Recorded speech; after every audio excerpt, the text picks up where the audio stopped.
하나님의 말씀은 구약성경 신명기 8장 11절에서부터 18절입니다. 신명기 8장 구약성경 274쪽이나 혹은 275쪽입니다. 신명기 8장 11절에서부터 18절까지 제가 한 절, 여러분들이 한 절 말씀을 교독해 보시겠습니다. 찾으셨죠? 구약성경 274쪽입니다. 내가 오늘 내게 명하는 여호와의 명령과 법도와 규례를 지키지 아니하고 내 하나님 여호와를 잊어버리지 않도록 삼갈지어다. 내가 어서 배부르고 아름다운 음식을 짓고 거주하게 되며 또 내 소와 양이 번성하며 내 은금이 증식되며 내 소유가 다 풍부하게 될 때에 내 마음이 교만하여 내 하나님 여호와를 잊어버릴까 염려하노라. 여호와는 너를 애굽 땅 종이되었을 줄에서 끌어내시고 너를 인도하여 그 광대하고 위험한 광야 곧 불뱀과 천갈이 있고 물이 없는 간조한 땅을 지나게 하셨으며 또 너를 위하여 단단한 반석에서 물을 내줬으며 내 조상들과 알지 못하던 만나를 광야에서 내게 주셨으니 나를 무사를 낮추시고 나를 시험하사 너를 생하시며 그러나 네가 마음에 이르기를 내 능력과 내 손의 힘으로 내가 이 재물을 얻었다 말할 것이라. 내 하나님 여호와를 기억하라. 그가 내게 재물을 능력을 주셨습니다. 네가 피하시는 내 조상들에게 맹세하시는 언약을 분명과 인치 열어려 하시니라. 아멘. 오늘 아침의 말씀의 제목은 마침내 내게 복을 주려 하십니다. 오늘 말씀에 나오는 16절에 나오는 말씀을 제목을 삼았습니다. 이솝 이야기 가운데 개구리의 한 가지 소원이라고 하는 우화가 있습니다. 그 이야기에 보면 개구리가 하늘 높이 날아서 땅을 내려다보는 새들을 볼 때마다 자기들도 저 푸른 창공을 날아보고 싶었습니다. 그 중에 똑똑한 개구리 한 마리가 독수리에게 찾아왔습니다. 가서는 당신들은 항상 하늘을 날아다니는데 나도 한번 날아봤으면 좋겠습니다. 어떻게 하면 당신들처럼 나도 날 수 있겠습니까? 그렇게 물었습니다. 그랬더니 독수리가 나무 막대기를 하나 물고 오더니 개구리에게 네가 이 막대기를 물면 내가 그 막대기를 발로 집어서 날면 너도 날 수가 있어 그랬습니다. 그래서 개구리는 그 막대기를 꽉 물었습니다. 그러자 독수리가 막대기를 발로 꽉 움켜쥐고 하늘 높이 날아올랐습니다. 드디어 개구리는 그렇게도 날고 싶었던 하늘을 날았습니다. 참으로 환상적이었습니다.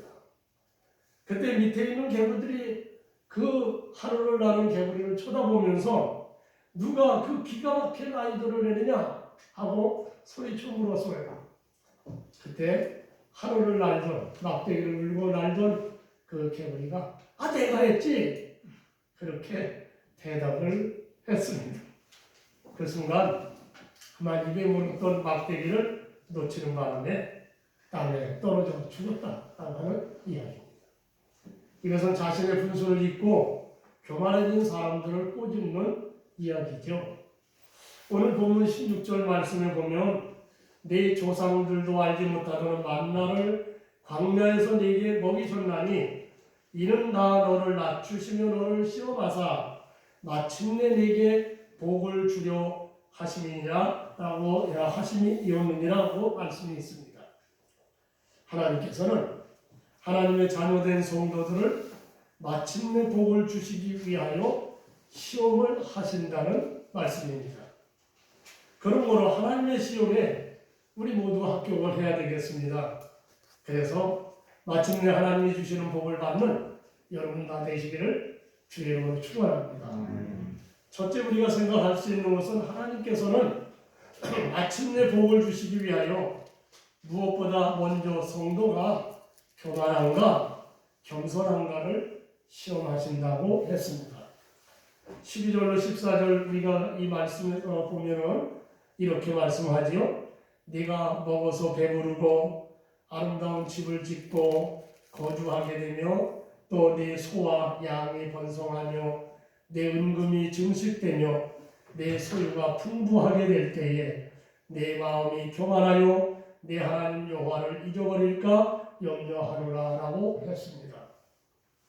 지난날 하나님께서 이스라엘 백성들을 애굽의 노예 생활에서 해방시키셨습니다. 또 그 위험한 광야, 그 독사와 전갈의 위험에서 보호하시고 그리고 물 없는 땅에서 반석을 깨뜨려 물을 마시게 하셨고 땀 흘려 일하지 아니하고도 하늘에서 만나를 내려 먹이신 일 등등 하나님께서 베풀어 주신 큰 은혜를 잃어버리고 교만할까 염려된다는 말씀이죠. 그리고 하나님께서는 마침내 복을 주시기 위해서 무엇보다도 교만한가 또 겸손한가 그래서 시험을 하신다라고 말씀을 합니다. 그럼 교만한 사람은 누굴까요? 교만한 사람은 먼저 하나님은 없다고 말하는 사람, 그래서 제멋대로 사는 사람이 교만한 사람일 겁니다. 시편 4절에 보면은 악인은 그 교만한 얼굴로 말하기를 여호와께서 이를 감찰지 아니하신다며 그 모든 사상에 하나님이 없다 하나이다. 악인은 하나님이 없다고 생각을 합니다. 하나님이 없으니까 자기를 통제하는 자가 없죠. 그래서 자기 멋대로 자기 생각대로 아나무인으로 삽니다. 그러나 하나님은 이런 인간의 모든 행위와 모든 은밀한 일을 다 감찰하시고 선악간에 심판하십니다. 전도서 12장 14절에 하나님은 모든 행위와 모든 은밀한 일을 선악간에 심판하시리라.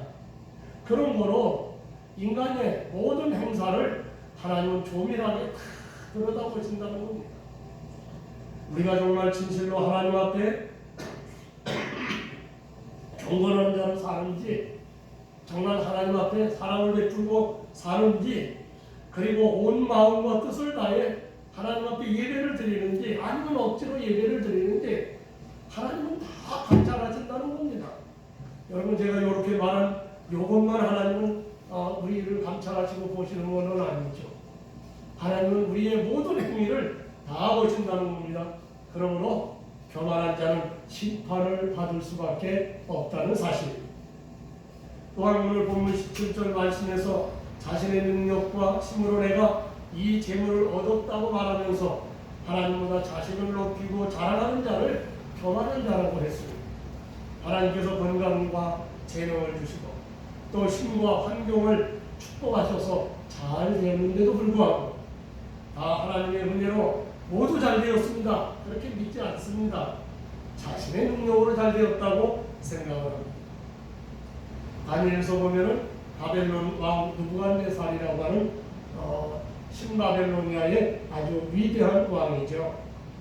이 느부갓네살은 나라와 민족의 흥망성쇠가 그리고 인간의 생사화복이 모두 하나님께서 주관하신다는 사실을 모르고 자기가 잘나고 똑똑해서 왕이 된 줄로 생각했습니다. 그래서 하나님은 그런 교만한 느부갓네살을 깨우치시기 위하여 하나님은 그를 쳐서 그를 7년 동안 짐승처럼 들에서 풀을 먹고 이슬을 받고 살도록 했습니다. 쉽게 말하면 미치광이를 만들었습니다. 미쳐 왕이 미치도록 만들었습니다. 다니엘서 4장 25절로 33절에 나오죠. 그래서 7년간 미치광이로 살다가 짐승처럼 살다가 자기의 교만을 깨닫고 총명이 돌아왔습니다. 그래서 그렇게 돌아온 느부갓네살이 이렇게 하나님 앞에 신앙 고백을 하죠. 다니엘서 4장 37절에 그러므로 지금 나 느부갓네살은 하늘의 왕을 찬양하며 하나님을 찬양하며 칭송하며 경배하느니 그의 일이 다 진실하고 그의 행하심이 의로우심으로 교만하게 행하는 자를 그가 능히 낮추시리라. 깨달았어요. 그래서 하나님 앞에 하나님을 경배하고 교만한 자를 낮췄다. 그렇게 고백을 합니다. 그런데 그런 느부갓네살의 아들이 벨사살 왕은 어땠습니까? 자기 아버지가 겪은 사건을 직접 눈으로 목격하고 아버지의 신앙 고백을 들어서 하나님이 어떤 분이신가를 알고 있음에도 불구하고 마음을 낮추지 않고 교만함을 부리다가 결국 그날 밤에 메대 사람 다리오에게 죽임을 당하고 나라까지도 멸망을 당하고 말았습니다. 그러므로 잠언서 15장 16장 18절에서 교만은 대망의 성공이요 교만한 마음은 넘어짐의 앞잡이라고 한 것입니다. 또 교만한 자는 하나님의 이름보다 자기 이름을 나타내려고 하는 겁니다. 그런 사람들이 교만한 사람입니다. 창세기 11장의 바벨탑 사건을 여러분들 익히 잘 아실 겁니다. 바벨탑 사건은 교만한 인간들이 자기들의 이름을 나타내려고 하늘 꼭대기까지 탑을 쌓으려 했던 것이 바벨탑 사건입니다. 그때 하나님께서 인간들이 바벨탑을 쌓지 못하도록 하기 위해서 그리고 자기들의 이름을 나타내지 못하게 하기 위해서 언어를 혼잡하게 만들어 흩어지게 만드셨다는 겁니다. 오늘날 왜 이 세상 모든 나라 사람들이 큰 언어가 다릅니까?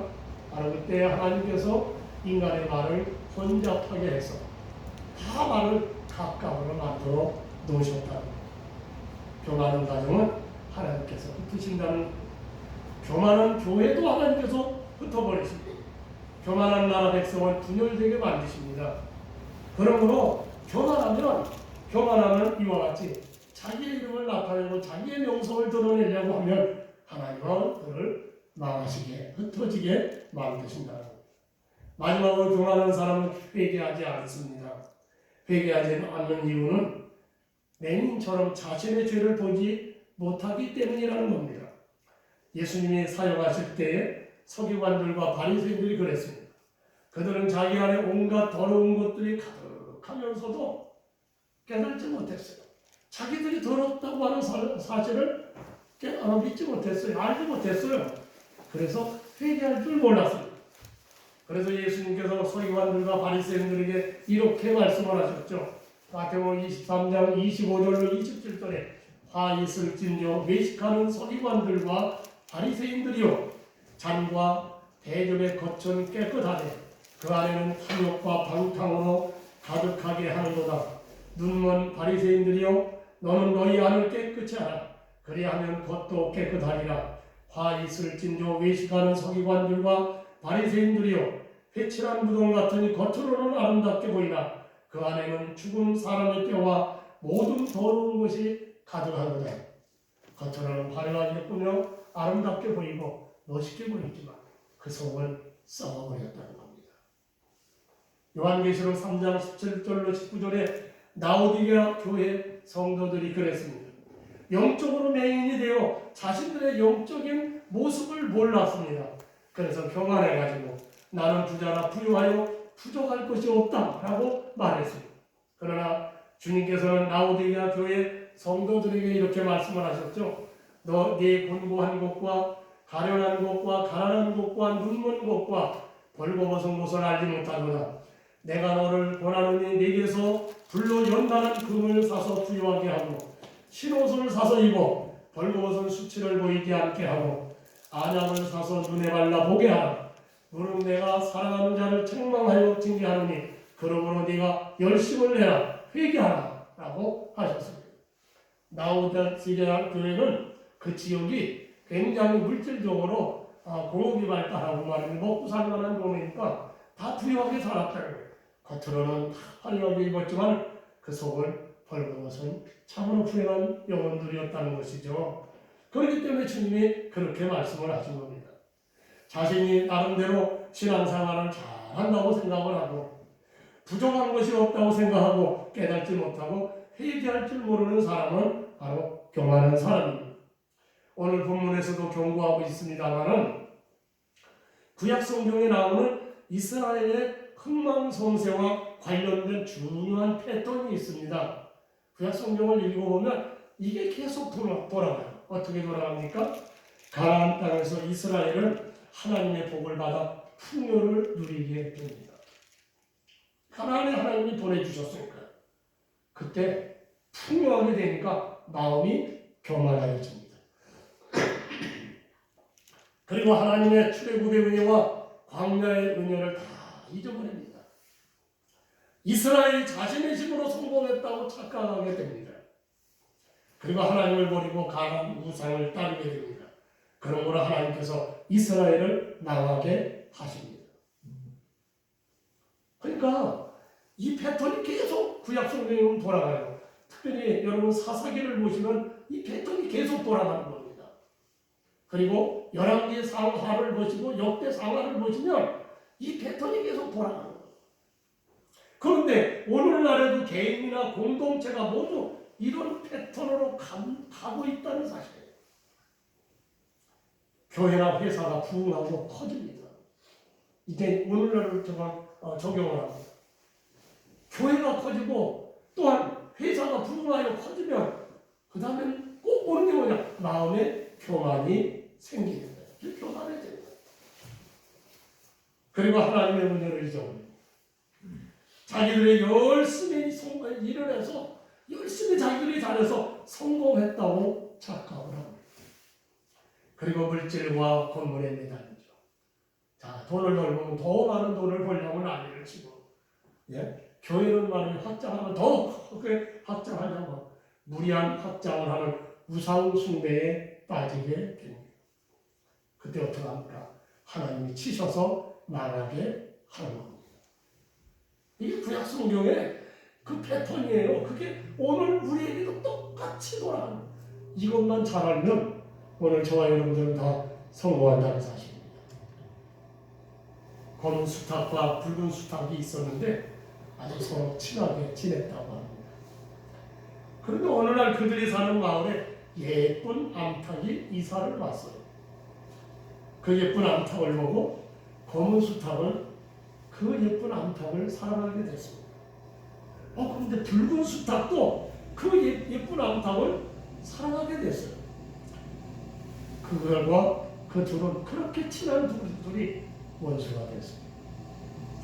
그래서 검은 수탉과 붉은 수탉은 많은 구경꾼들, 닭들을 이끌고 넓은 마당으로 갔어요. 이제 거기서 둘이서 결투를 하는 겁니다. 싸움이 시작이 되었습니다.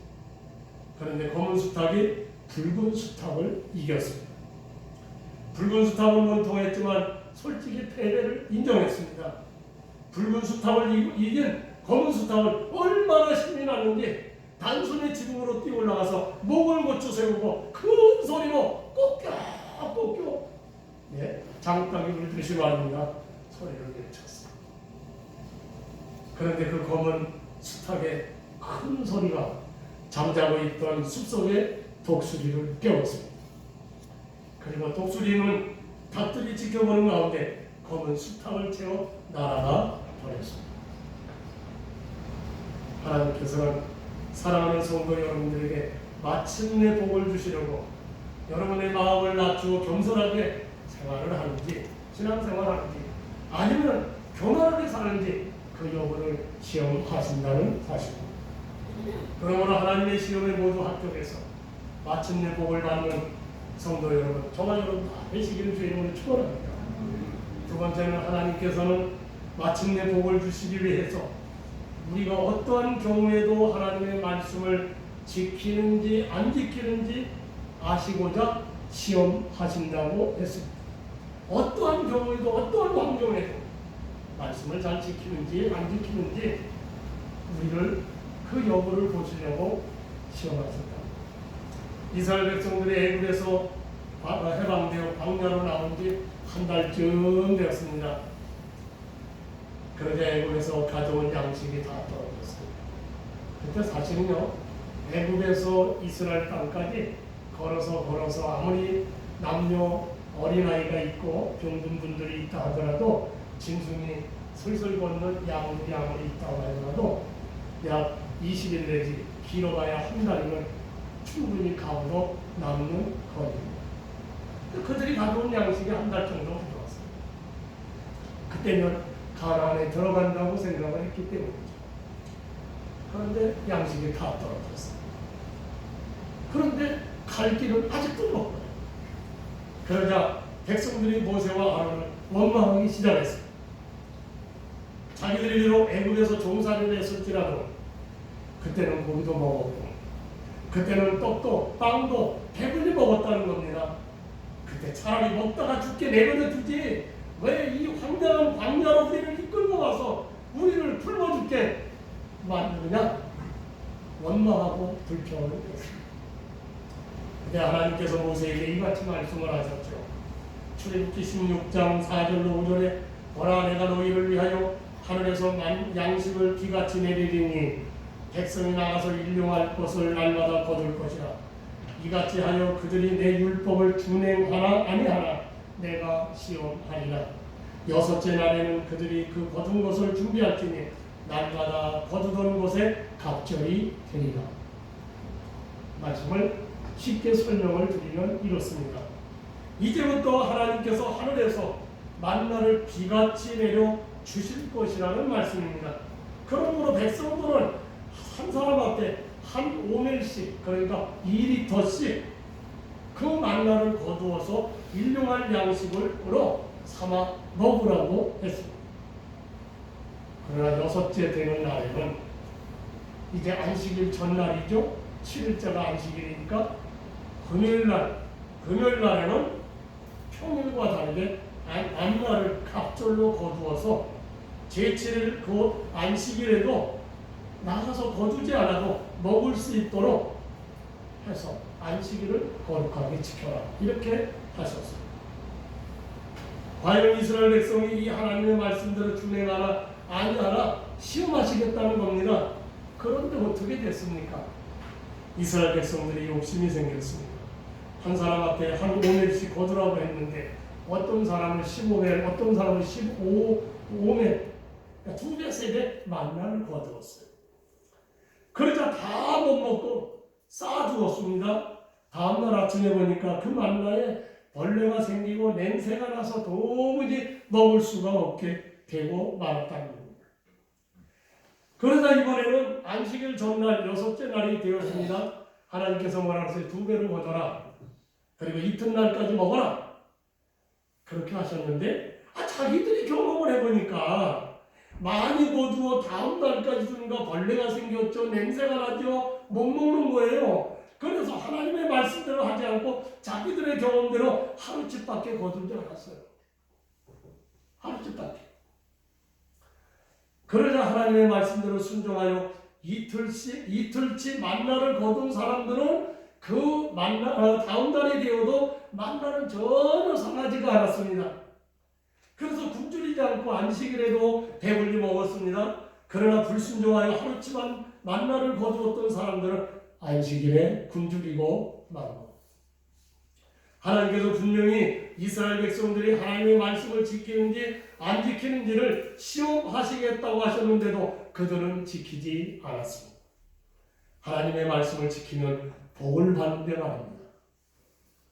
오늘날도 말한다면 주일을 거룩하게 지키라고 하시고 말씀하시고 과연 예수님 믿는 성도들이 주일을 성수하는지 여부를 시험하시는데 주일을 성수하지 않는 겁니다. 주일을 거룩하게 지키고 신령과 진정으로 하나님께 예배하고 복을 주시는데 그렇지 않는 겁니다. 애굽에서 나온 이스라엘 백성들 가운데 이같이 하나님의 말씀을 지키지 아니하는 자들은 하나님의 시험에 합격하지 못했어요.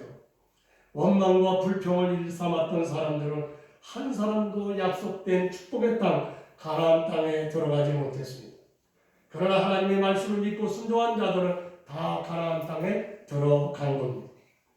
지금도 하나님께서 여러분들이 경제적으로 아무리 어려울지라도 주일을 성수하며 온전한 11조를 드리는지 안 드리는지 하나님은 시험하신다는 사실입니다. 창세기 22장 2절에 보면 하나님께서 아브라함을 시험하시기 위해 부르시고 이렇게 말씀을 하셨죠. 내 아들 내 사랑하는 독자 이삭을 데리고 모리아 산으로 가서 내가 네게 일러준 한 산 거기서 그를 번제로 드리라. 창세기 12장 2절에 보시면 하나님께서 아브람을 택하여 부르시고 내가 너로 큰 민족을 이루고 네게 복을 주어 내 이름을 창대하게 하리니 너는 복이 될지라 라고 약속을 하셨어요. 이때 아브람의 나이가 75세였습니다.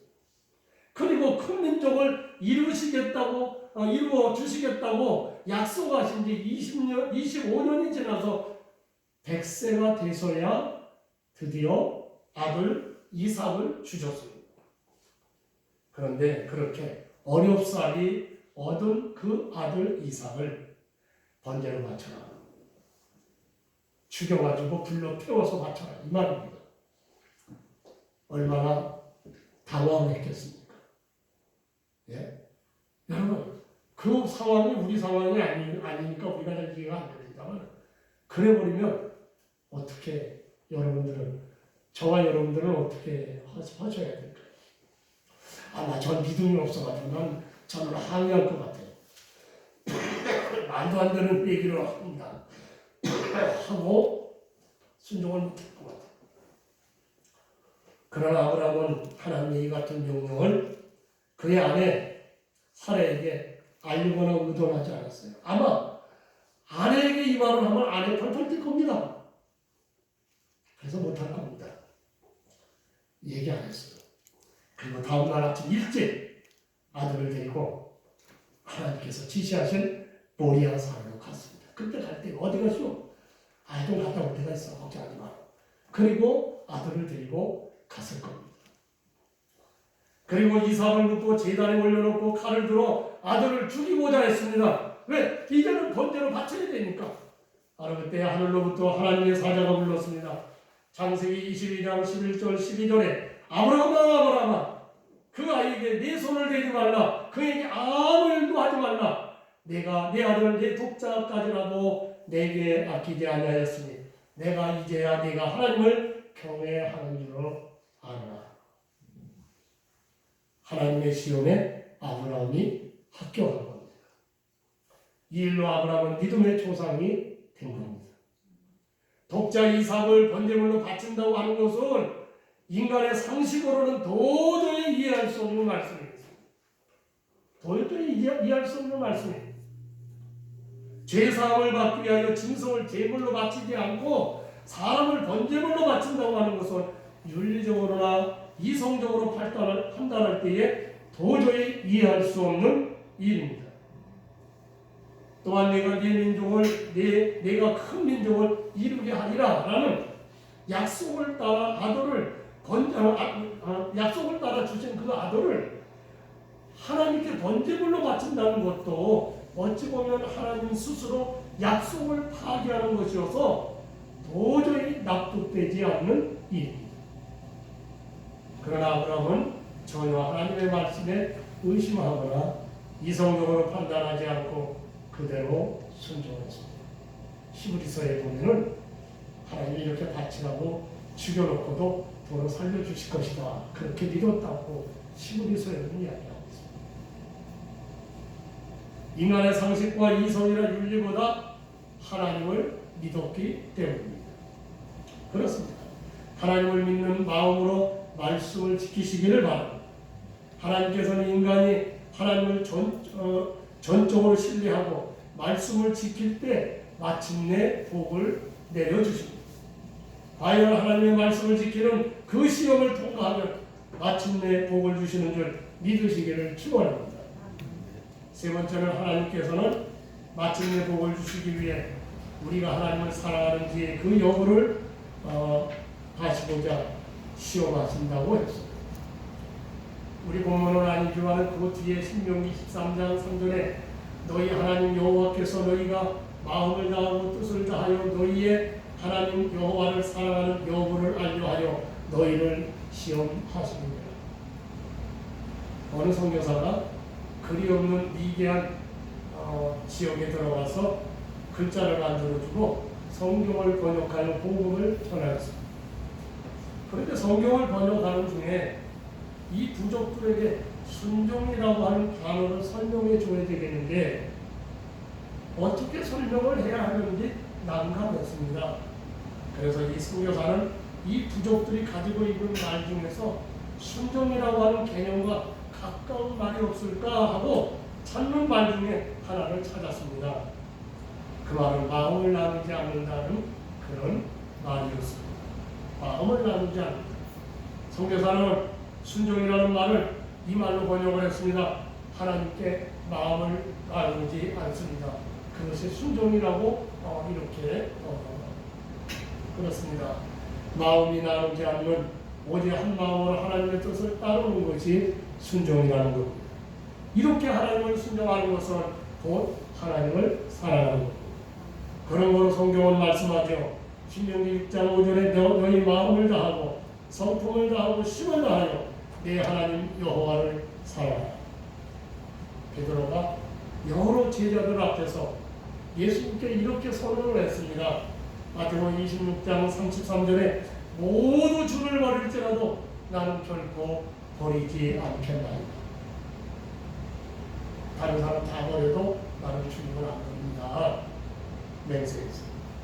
그랬던 베드로가 대제사장 여종 앞에서 예수님이 오늘 밤 다 울기 전에 네가 3번 나를 부인을 하리라 라고 하신 대로 새벽 첫 닭이 울기 전 3번이나 예수님을 모른다고 해방했습니다. 그러한 베드로를 부활하신 예수님께서 찾아오셨습니다. 그리고 이렇게 물었어요. 요한의 아들 시몬아, 네가 이 사람들보다 나를 더 사랑하느냐? 그러자 베드로가 주님 그러하나이다. 내가 주님을 사랑하는 줄 주님께서 아시나이다 라고 대답했습니다. 예수님은 베드로의 사랑을 확인하시고 내 어린 양을 먹이라 라고 말씀을 하셨죠. 예수님께서 또 2번째 물었습니다. 요한의 아들 시몬아, 네가 나를 사랑하느냐? 주님 그러하나이다. 내가 주님을 사랑하는 줄 주님께서 아시나이다. 예수님께서 2번째 사랑을 확인하시고 내 양을 치라라고 하셨죠. 예수님이 또 3번째 물으셨어요. 요한의 아들 시몬아, 네가 나를 사랑하느냐? 예수님께서 3번째 네가 나를 사랑하느냐라고 물으시니까 베드로가 근심하여 대답을 했다고 했습니다. 주님 모든 것을 아시오매 내가 주님을 사랑하는 줄을 주님께서 아시나이다. 그러자 예수님께서 내 양을 먹이라고 말씀하시며 양을 먹이고 치는 목자의 사명을 부여하셨다고 했습니다. 예수님께서 이렇게 3번씩이나 베드로의 사랑을 확인한 것은 앞으로는 어떠한 생명의 위험이 따른다 할지라도 온 마음과 온 성품으로 오직 예수 그리스도 한 분만을 따르며 섬길 수 있는지 그 마음을 알고자 하심이었습니다. 과연 베드로는 십자가에 거꾸로 매달려 죽기까지 오직 한 분 예수 그리스도를 사랑하며 그분만 증거했습니다. 하나님께서는 여러분의 마음이 물질 때문에 세상 일 때문에 핍박 때문에 두 마음을 품는지 아니면 오직 한 마음으로 하나님만을 사랑하는지를 시험하십니다. 두 마음을 품었다는 것은 하나님에 대한 믿음이 없다는 것이고 하나님을 의심한다는 것을 말합니다. 하나님은 두 마음을 품는 자를 미워하신다고 했습니다. 시편 119편 113절에 내가 두 마음 품는 자를 미워하고 주의 법을 사랑하나이다. 하나님을 사랑하는 사람은 그의 몸된 교회를 사랑하죠. 교회는 예수 그리스도께서 인류 구원을 위해 십자가에 죽으심으로 세우신 예수 그리스도의 몸이십니다. 그런데 다윗처럼 이 세상에서 하나님의 마음에 합한 사람이 없었습니다. 그것은 그만큼 다윗이 하나님의 성전을 사랑한 사람이었기 때문이었습니다. 다윗의 몸이 쇠약해질 만큼 성전을 사모했다고 했습니다. 시편 27편 4절에 내가 여호와께 바라는 한 가지 일 그것을 구하리니 곧 내가 내 평생에 여호와의 집에 살면서 여호와의 아름다움을 보며 그의 성전에서 사모하는 그것이라. 시편 26편 8절에 여호와여 내가 주께서 계신 집과 주의 영광이 머무는 곳을 사랑하오니 라고 했고, 시편 84편 2절에 내 영혼이 여호와의 궁경을 사모하여 수역하며 내 마음과 육체가 살아계시는 하나님께 부르짖나이다 라고 했습니다. 다윗은 하나님의 성전을 진실로 사랑하는 마음을 가졌습니다. 하나님의 성전을 진실로 사랑했어요. 그래서 성전 건축을 위해 아낌없이 금은 보화를 바쳤습니다. 역대상 29장 3절에 성전을 위하여 준비한 이 모든 것 외에도 내 마음이 내 하나님의 성전을 사모하므로 내가 사유한 금, 은으로 내 하나님의 성전을 위하여 드렸노라. 이렇게 성전을 사모하며 사랑했던 다윗은 그야말로 형통한 복을 받았습니다. 어디를 가든지 하나님께서는 다윗에게 다 이기도록 하셨습니다. 그러므로 다윗은 주의 백성들에게 이렇게 권고합니다. 시편 120편 6절에 예루살렘을 위하여 평안을 구하라. 예루살렘을 사랑하는 자는 형통하리로다. 하나님께서는 저와 여러분들을 교회를 향한 마음을 시험하십니다.